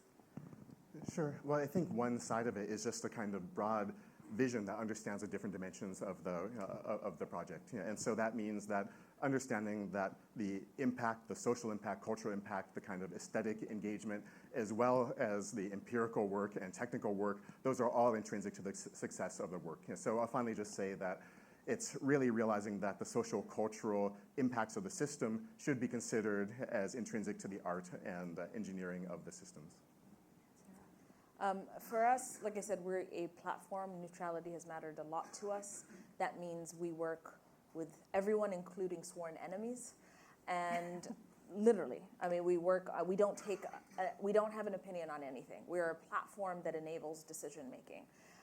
That also puts us in a very unique position to actually start bridging conversations, and we've already started to see some of that. And so the biggest thing that our partners can do, which are our clients, is actually start contributing some of their data into the system. And that starts to build trust. The food and agriculture world is one that's been built entirely off mistrust and a lot of misinformation, and we're trying to take that away. And so we're slowly starting to approach everyone saying, well, if you like our data so much, is there something we can do to maybe put a little bit of yours in here? It doesn't all have to be proprietary. Way too little time. Please thank Sara and Fox. Thanks so much. Welcome Casey Vanderstricht, Principal, Solve Innovation Future.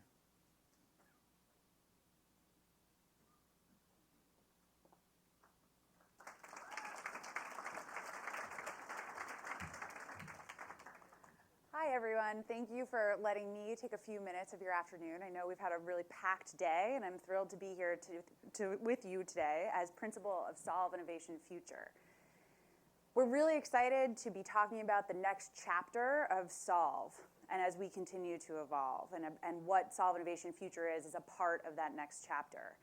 Every year as Solve grows and evolves and we learn and listen from our Solver teams, we try to take into account that feedback and really develop new opportunities for our Solver teams to help them advance and grow over time. Unsurprisingly, the number one need we hear from our Solver teams is still the need for funding. As of today, we'll have brokered commitments of $12 million in funding for our teams and entrepreneurs. Woo is right. You can clap. It's not, that's good. This time you're allowed to clap. Exactly. Almost all of this funding, however, has come in the form of grants, which is terrific. We love grant capital. We love our foundation and philanthropic partners. However, the number of teams in our Solver portfolio that are for-profit or hybrid structured continues to grow. We're now at over 59%, and this presents a huge opportunity. We can catalyze investment capital for our Solver teams. When we think about impact investing and the way that that market has evolved over time, we see significant growth in the last decade. That means both in terms of absolute dollars and the different strategies we can use to get dollars out the door to meet the needs of entrepreneurs and Solver teams. However, what we've seen and heard is that many early-stage social entrepreneurs still struggle to access early-stage capital or high-risk capital. We call this the pioneer gap. Most impact investing dollars go to later-stage startups that work in markets with fast-growing economies. So why does this matter? Well, the UN estimates that $2.5 trillion in a $2.5 trillion annual funding gap to achieve the Sustainable Development Goals. You've heard a lot about those today. Here at Solve, we believe we need new innovative solutions that are designed and implemented for the poorest and most marginalized communities. That's where our Solver teams come in. We need to bridge this pioneer gap if we have a chance of achieving the SDGs. Meanwhile, we have donor-advised funds, a rapidly growing philanthropic giving mechanism. In 2018, they held $110 billion of capital across the United States. That's a 27% increase over the last 3 years. However, while this funding waits to be granted out, less than 1% is invested for impact. Even less is allocated for venture impact investing. This presents the opportunity we were looking for. Donor-advised funds offer a large pool of capital already committed to doing good, and that could be used for venture investing. In May, at Solve at MIT, our flagship event, we announced the launch of Solve Innovation Future, a first-in-kind philanthropic venture vehicle designed to provide risk-tolerant, impact-focused capital to our Solver teams. And now I'm going to tell you how it works. Donors make a charitable contribution to MIT. Solve Innovation Future holds these funds in a donor-advised fund, acting as the donor advisor. Solve Innovation Future then invests in a subset of our Solver teams, creating a diverse portfolio. While we're focused on helping our Solver teams grow and anticipate a return on these investments, we're risk-tolerant and patient.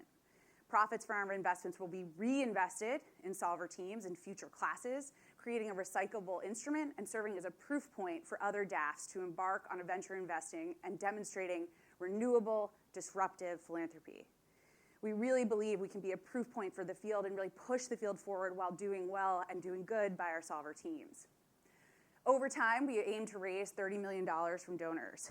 And we were very excited to announce our first anchor donor in May, Nubar Afayan, founder, senior managing partner, and CEO of Flagship Pioneering, who's committed $3 million to the fund in stages.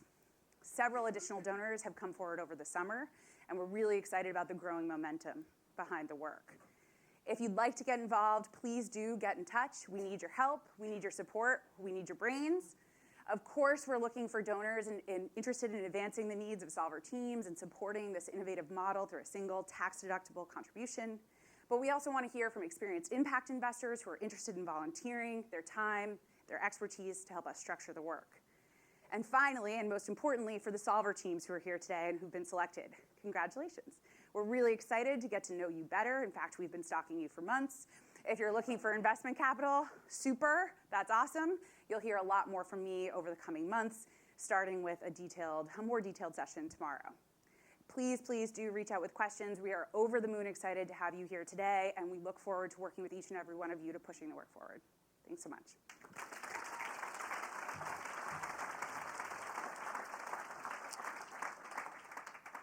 Join me in actually welcoming Monique Idlett, the founder and managing partner of Rain Ventures, and Fred Swaniker, the founder of African Leadership Group, with our moderator, Vijay Vaitheeswaran.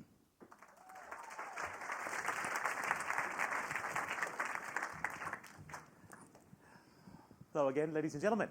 We have two fantastic speakers to talk to us about building an inclusive innovation ecosystem. And this is something that sounds great, but it's very hard to do. And so we have folks with boots on the ground, as well as high-level experience in putting together, in very different contexts, and we'll get into this in a moment, what are the different pieces of the puzzle that are important, and what are the barriers that you have to overcome to really crack through, not just finding people of diversity, of a diverse background, but how do you think about the whole ecosystem to support them as well? Let's start with you, Monique. Can you tell us a little bit? Now, you have a background in music. We have a successful CEO of a company in the entertainment industry, but you've committed yourself now to a venture fund that looks and has committed to targets for diverse funding. Am I right? Can you tell us a little bit about that? Correct. I would say that the last 24 years of my career was kind of like my preparation, I would say, in the entertainment industry as a co-founder, as a CEO of a very successful music label and publishing company.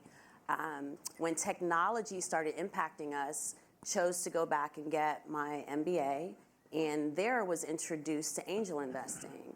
So my first reaction was anger, because why am I successful in just hearing about angel investing? And then wanted to be a little curious. It's where I met my business partner.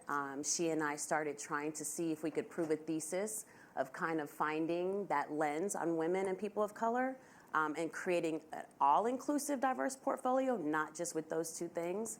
And so 2 years ago, stepped down as the acting CEO of my label to run the fund full time.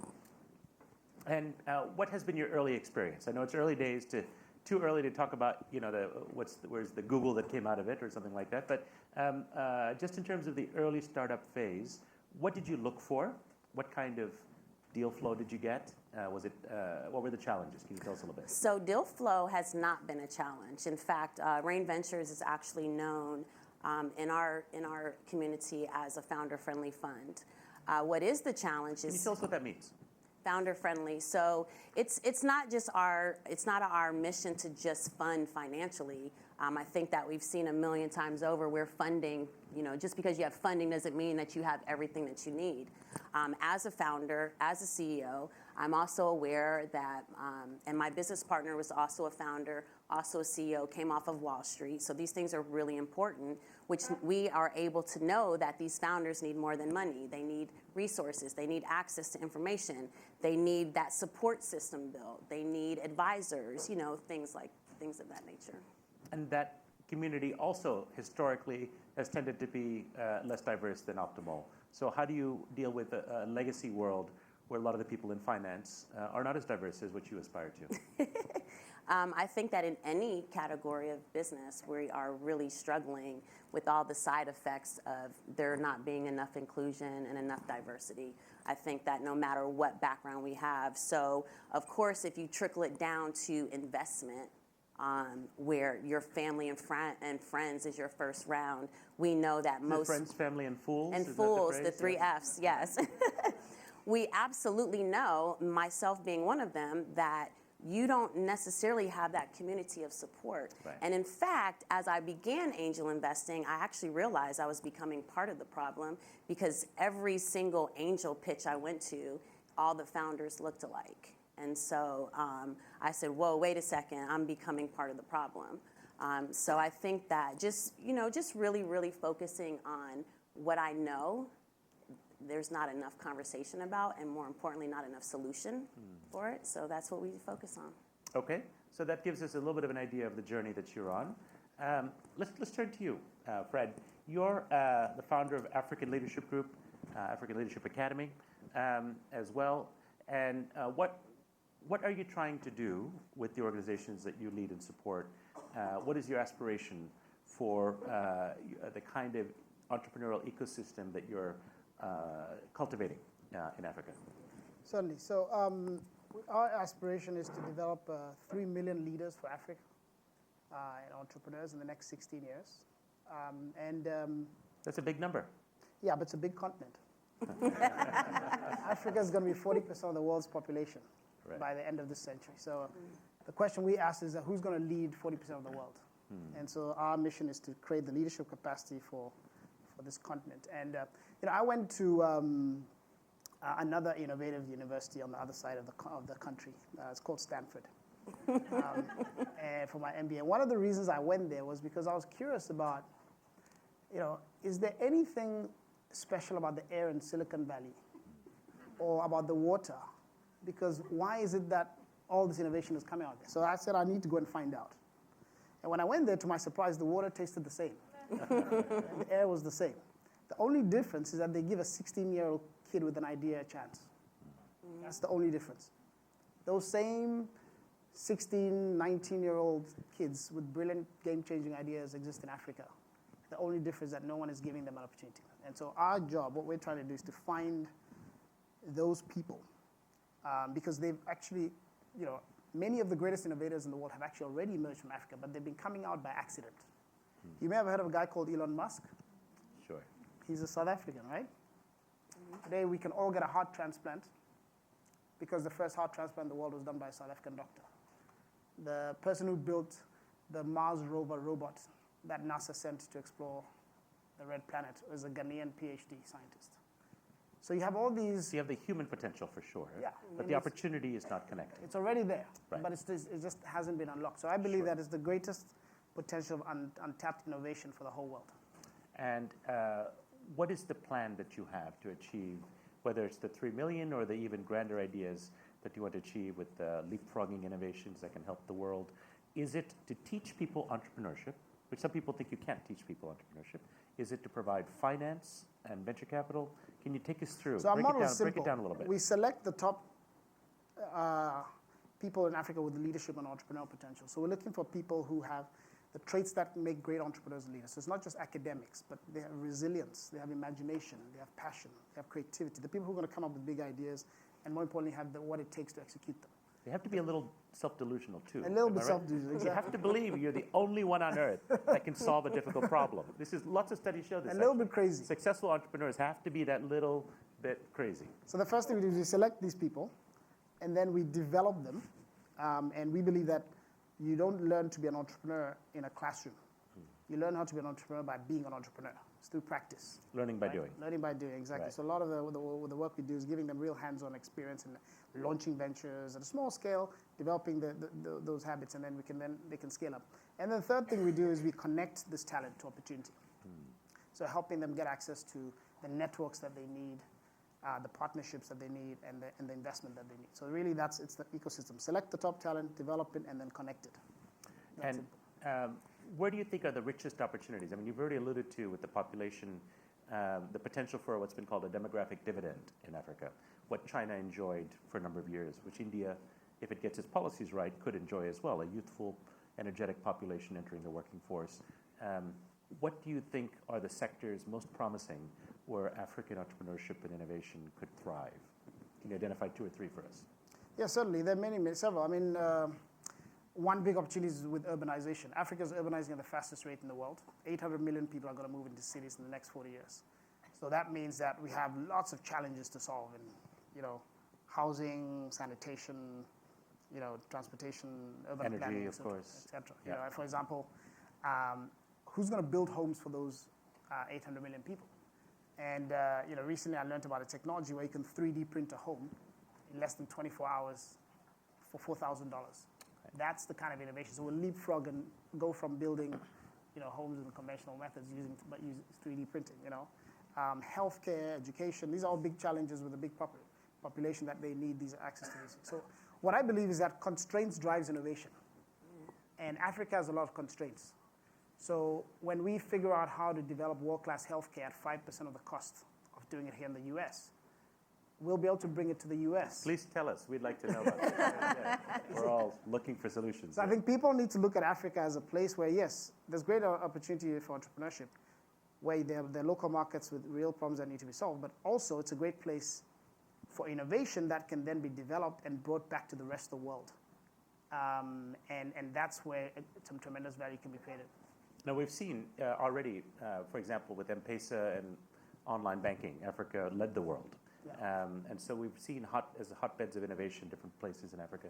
Drones, for example, already transporting blood in parts of Africa to where it's needed in rural communities, not allowed to through regulation in most of the developed world. Yeah. So we're seeing opportunities for that leapfrogging kind of innovation as well. Yeah. As that develops, what's the means by which this could be transmitted globally? Will it be the big multinational companies we've all heard of, or will it be the Unilevers and Procter & Gamble's and so on, or will it be little micro multinationals coming out of your academy and others, what's the potential for Africa and African companies to benefit from this? I think the potential is huge, but people need to open their eyes. So for example, we're opening universities and these academies around Africa to find this top talent. One of the graduates from my university is a guy called Spencer Horn. Smart young guy from Cape Town. When I met him, I said, this guy's like, he's like a young Elon Musk in the making, right? He came to our academy, and then we went from there to Harvard, did a degree in applied physics. Then he joined McKinsey in Johannesburg for 2 years. And then now he's working on a company to transport cargo across Africa using airships, right? Game-changing idea, not just an African innovation, but a global innovation. This kid is struggling to raise $200,000 for his venture. If he was in Silicon Valley, he's got all the pedigree, McKinsey, Harvard, big idea. Right. He would have millions of dollars pumped into it. Right. So what it's going to take is just the world needs to open its eyes and realize that many of these big ideas are going to come out of Africa. And it will be, yes, some will be multinationals, some will be entrepreneurs and investors. But I also I'm seeing the Chinese are seeing this, and they're coming there, and Middle Eastern investors are coming there. So the rest of the world needs to wake up. Okay. Well, Spencer was a great example. Monique, I want to come to you. Can you talk about any of your invested companies or an example that could give us a sense of the kind of creativity you're seeing in your space that maybe is inspired a little bit by how you used to think about the ecosystem before when you were in entertainment? Yes. How does it map over? Well, one of our more recent companies, Solo Funds, which is peer-to-peer lending, to battle directly predatory lending and the cash checking issues, to help create these healthier communities that are already underserved. And in 6 months, they've already done over $2 million worth of loans. How does it work? How's it different? It's peer-to-peer lending. So you have what you call a social credit score. Right. And there's a marketplace, and I'm a lender on the platform. I just go on and I just select. And so they pay it back within 2 weeks, and they tip you. So that's how they're able to get around all the regulatory banking issues. And so most importantly, what they have found out is that people who have the money are willing to make small loans for very small amounts of return. And it's helping people who were literally paying hundreds of dollars on a $200 loan. Right. So it's really, we love companies like that are actually solving real problems, but also doing great impact. Do you think the people that are lending see it as philanthropy, or is it just capitalism from their point of view? For Solo Funds? No, on this app, if I'm lending. I think it's a little bit of both. I think that people really like to make a few dollars and feel good about it and not feel like they were actually, negatively impacting the person that they're lending money to. Right. I understand one of your companies went on to win TechCrunch. Did I read that right? Yes, Recordgram. It's actually the only music company that's won TechCrunch. It's actually a company out of Miami. Eric and I really pride ourselves on looking outside of Silicon Valley. It's important for all of us, even as consumers, as investors, as founders, to know that there should never be one entity or one, community that says that success can come from one place. So we have companies How from all over. diverse is your lens? What are you looking for? So our portfolio actually has founders that look like everything. We have Caucasian males, we have people of color, we have women. We like our portfolio to actually look like the world. We are able to have a lens on women and people of color and seeing those blind spots that most people are looking over. In just a little bit of time that we have left, can each of you give one insight from the work that you're doing, something that would inspire the Solve community that's watching here today, as well as many, many thousands that will be watching online as well, to advance on this idea of inclusive innovation? For me, I would say that the art of collaboration is really undervalued. I think that as founders, as investors, it's really healthy to have conversations. It's healthy to discuss what we're creating. It's healthy to discuss what we're investing in. And more importantly, it's okay for all of us to collaborate on those things. We don't have to do this alone. I know that we've been pushed to this solo journey, But as a founder, as a CEO, as an investor, it's really important that you get a community that can support you and that you can build together with. It's a challenge, right? Because we do tend to have sort of a star phenomena for the founders, expected to carry the burden on their shoulders. And many VCs say, we invest in the founder, right? Never mind the business model, we can pivot later, we're investing in you. And that puts an enormous burden to come up with a solution yourself. So you're giving an antidote to that. We haven't personally invested in any company that has one founder. I think that that's unrealistic. As a founder myself, I know that I was a co-founder. I know that you need support, and I also know that you cannot get anything done by yourself. Brett, final thought? Yeah, for me, as we talk about this whole issue of creating inclusive innovation ecosystems, I think very often it's framed from a perspective of equity and fairness and almost like helping as a charity, right, to folks who are women and a hand up. People from Africa and so forth. Right. I think that this whole thing needs to be reframed because many of the greatest innovations are going to come from places like Africa. Because in Africa, innovation is not a luxury. It's a necessity. So you see it as opportunity. It's opportunity, and we need to really think about how do we actually go and tap, because many of these innovators that have come out of Africa, like Elon Musk and so forth, has come out by accident. And this is where I believe some of the greatest opportunities for the world to find innovations will come this century. All right, good. Inspiring words. Please give my panelists a round of applause. Thank you so much.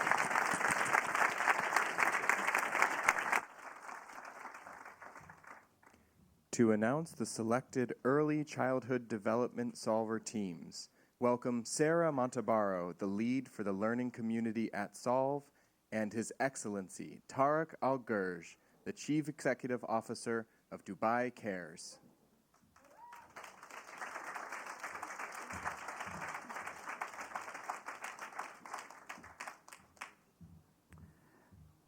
Good afternoon, everyone. Thank you for your patience. And as you were waiting for us patiently, we were in the background trying to select the best 8, but the rest were not bad. They were all good. It was a very hard choice. We had a big fight in the room, and we're trying to stay friends. And I would just like to talk to you a bit about Dubai Cares and what we do very quickly, and then hopefully we'll go ahead and we will announce the 8 solver teams. So since the inception of Dubai Cares in 2007 as a non-government philanthropic organization by His Highness Sheikh Mohammed bin Rashid Al Maktoum, who is the Vice President and the Prime Minister of the UAE and ruler of Dubai, we made sure to put early childhood development in the heart of what we do. And what we do is basically we design and fund integrated quality education programs in developing countries. And in order to perfect the early childhood development, we have to invest in research that will lead into innovation. And that's why we partnered with MIT Solve. Last year I was a judge. This year I'm still a judge, but I come with a twist. And the twist is that we are pledging $250,000 for this edition, out of which $20,000 will go to each of the 8 solver teams, and the rest will go to build the capacity of the 8 solver teams.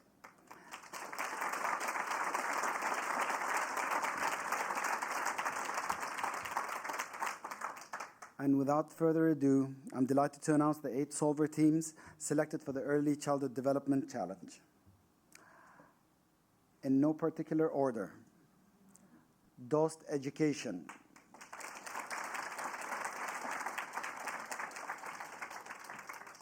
Cushy Baby, Kinedu, Boston Children's Hospital Early Literacy Screener System, Living First Languages Platform,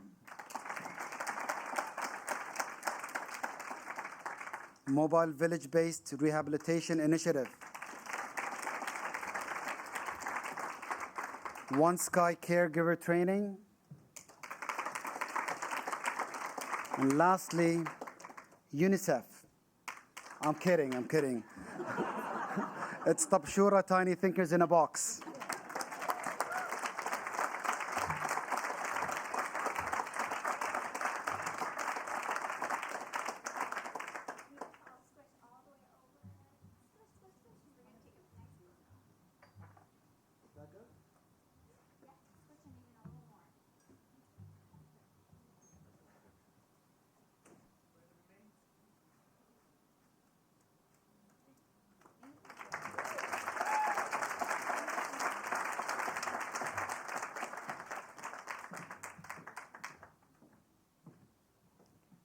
To announce the selected Circular Economy Solver teams, welcome Alexander Dale, the lead for the sustainability community at Solve, and John Fernandez, Professor of Architecture and Director of the Environmental Solutions Initiative at MIT.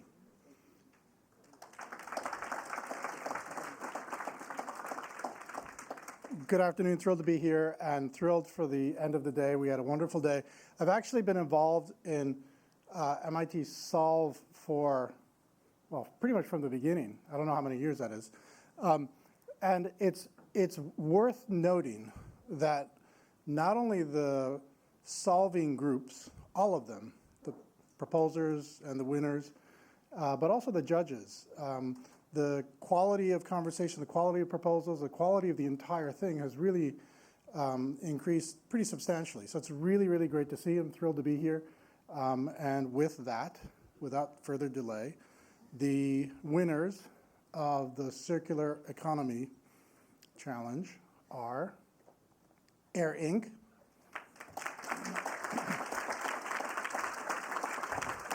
So Alex told me to hold your applause, told me to tell you to hold your applause to the end. I know you're not going to. So Zilinat,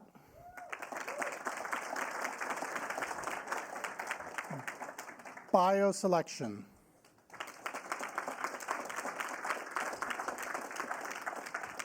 Reaply,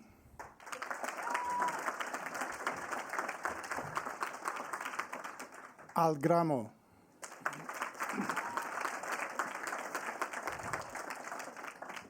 the Renewal Workshop,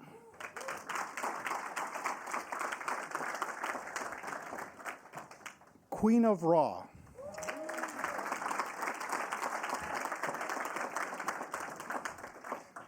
and Mylia.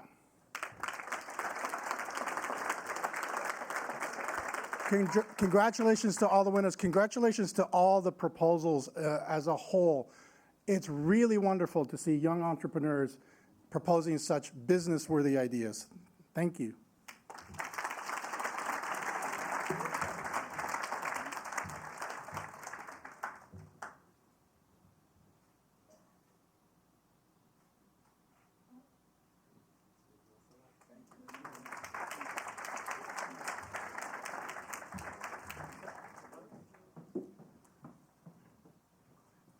Welcoming back to the stage, Hala Hanna.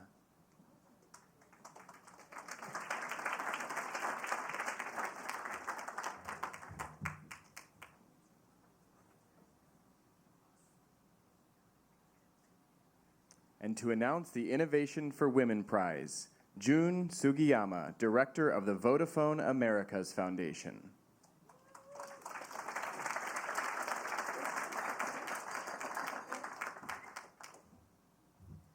Hello, everyone. It's always for tall people. It is a pleasure to hear so many wonderful solutions by such innovative and creative founders. It's incredibly inspirational, and it gives us all hope. So just last year, the Vodafone Americas Foundation announced a new strategy and commitment to support, a new strategy and commitment to empower women and girls through technology. And one of the first things we did was to partner with MIT Solve to support solver teams that enrich and empower women and girls throughout the globe by using technology. So now It is indeed my honor to announce the awards, the Innovation of Women Prize, to Raji,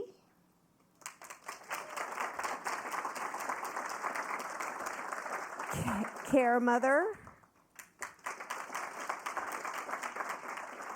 and One Sky Caregiver Training. If you could all join me on stage.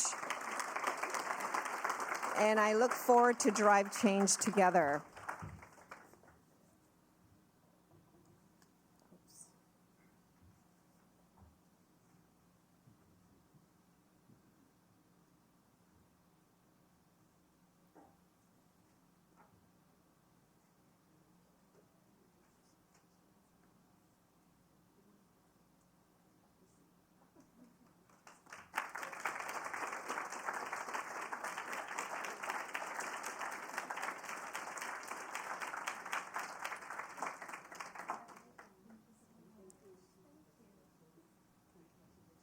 To present the AI Innovations Prize, welcome Vilas Dar, trustee of the Patrick J. McGovern Foundation, and Chris Kirchhoff, senior fellow for Schmidt Futures.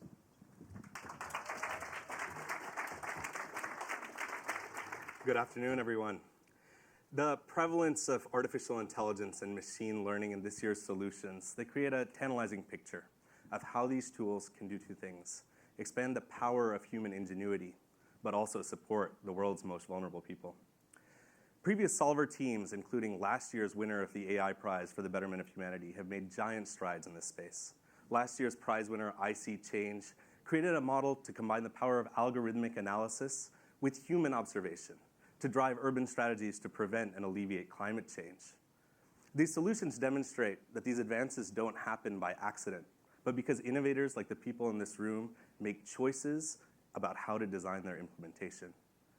So our challenge as a group isn't simply to incorporate AI and ML into our solutions, but really to be principled in designing solutions that support marginalized populations, to build teams that represent the communities that we work with, to be reflective as we shape the impacts of these technologies, and to use processes like Solve to build greater and better applications of AI and ML in pursuit of the work we do. There's a deep and unexplored power still in using AI to make the world a better, a more just, a more equitable place. And the solver teams in this room are the ones that are at the forefront of that transformation. That's why Schmidt Futures partnered with the Patrick J. McGovern Foundation to create the AI Innovations Prize, which supports solutions that are propelled by advanced computing techniques or leverage AI. With this prize, we hope to accelerate this transformation, encouraging promising social innovations, these solver teams to integrate AI into their work, expanding its potential to address complex challenges. 386 innovators submitted their solutions to this prize, and we're delighted today to have 18 eligible teams here. That's nearly 30% of the finalists. It was difficult to narrow this pool, but after careful deliberation, we are pleased to announce the recipients of the AI Innovations Prize. They are Algoritmo,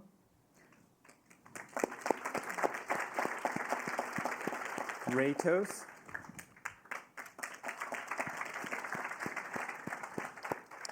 Kinadu, and Blue Sky Analytics. This is great. Congratulations. We'll do this. Congratulations. Congratulations. Congratulations. Please, after you.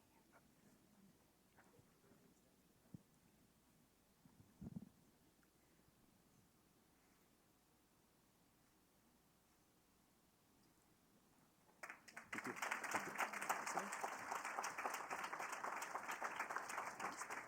To announce the General Motors Prize, welcome Dane Parker, the Vice President of Sustainable Workplaces at General Motors.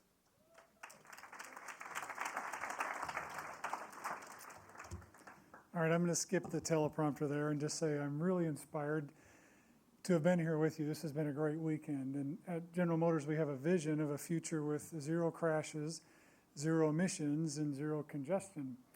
And as all of you know, we have a ways to go to get there, but many of the things you're doing are going to be an important part of getting us there. And we believe that with technology and passion and innovation, which all of you have brought, we'll solve these problems and we'll make a future that we can all be proud of. And in many ways, sustainability for me is a future where we can all thrive. And you've been a great part of that, and this has been a great weekend. So first of all, thank you to all of those who are here. And this was a really difficult decision as we deliberated, but I want to announce the 4 winners of the GM Prize, 2 in circular economy and 2 in the community-driven innovation. And so as I read your names, if you'll join us up here on stage. So first for circular economy, Air Inc. and BioSelection. And for community-driven innovation, Pocket and WeLog.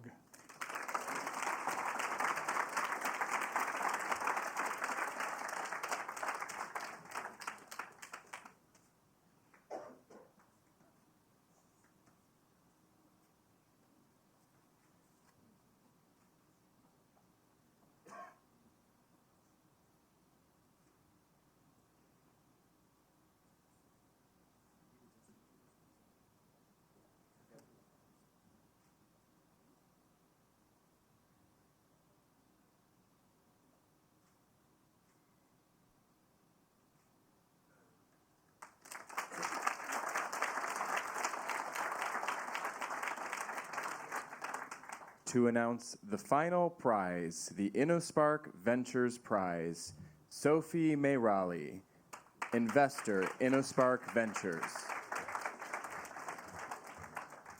Thank you very much, everyone. At InnoSpark Ventures, we invest in founders and ideas that create a differential impact on society leveraging AI. Our founding team has a deep expertise in serial entrepreneurship and scaling AI technology. And we're very excited about the impact that AI can have on scaling social innovation. It's a real pleasure and immense honor to be here today and partnering with MIT Solve. It was very difficult for us to select the winners of the InnoSpark Prize. All the teams had a really interesting approach to using AI. And we're very excited today to announce our winners for the InnoSpark Prize. Ice Throne Evaporative Toilet.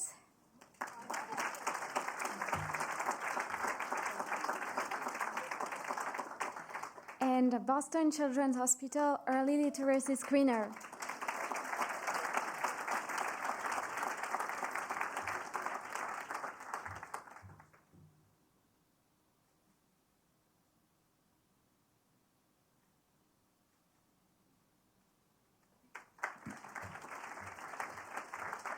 Please welcome Alex Amoyel, Executive Director, Solve. Wow, what a day. So that was a lot of different prize announcements and Solver teams. We now have 32 Solver teams, is that right? 32 Solver teams, whoa. We have distributed a prize pool of $1.6 million on top of all the prizes that you just heard. Every Solver team gets $10,000 from Solve, so that's really fantastic. And I'm aware I stand before you between you and a well-deserved celebratory networking reception, so let me be brief. Congratulations to all the Solver teams. Woo! Woo!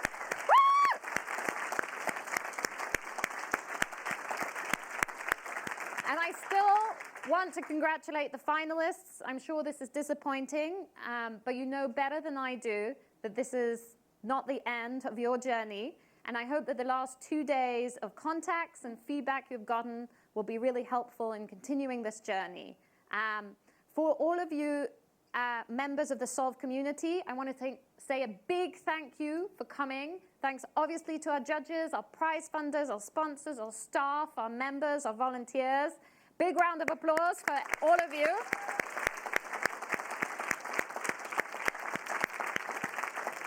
We cannot do this without you. I'm also afraid to say that I have some homework for you. I do this every year. Because here at Solve, we're all about action. And today is not the end, but really just the beginning for our Solver teams. Over the course of the next 9 months, we will work with the Solver teams on their key needs around financing, mentorship, expertise, exposure, and more. We will connect them to the Solve and MIT communities to create partnerships, financial and non-financial, to help advance their work. But Solve only works as this marketplace for social impact innovation because Solve is all of you, united in your missions to solve world challenges and to support innovators wherever they may be. That only works if you get engaged and you follow up with the Solver teams, with the finalists you met, and with other members of the community too. So how do you take action? Partner with a Solver team. More grants, investments, as Casey said, non-financial support, all is welcome and needed. So we hope you can put your resources behind our Solver teams to advance their work. Become a mentor and offer some of your time. And if you're not already, join us as a member, prize funder, or sponsor for this year or next. It's never too late to get engaged. We know real partnerships take time, but my team is here to help, so do not hesitate to reach out and stay in touch and come to our next events.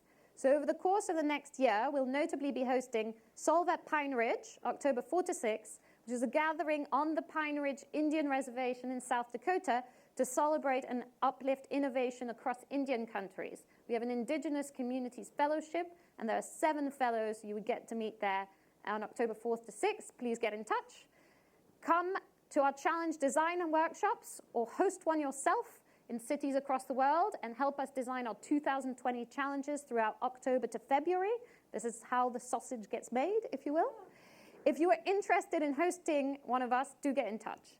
And finally, we hope you will join us next May for our flagship event, Solve at MIT, May 12th to 14th, 2020, where we will celebrate the great partnerships created for this new Solver class. Put that in your calendar now. And with that, one last congrats to our Solver teams, and please go enjoy a well-deserved drink and food on us, and happy solving.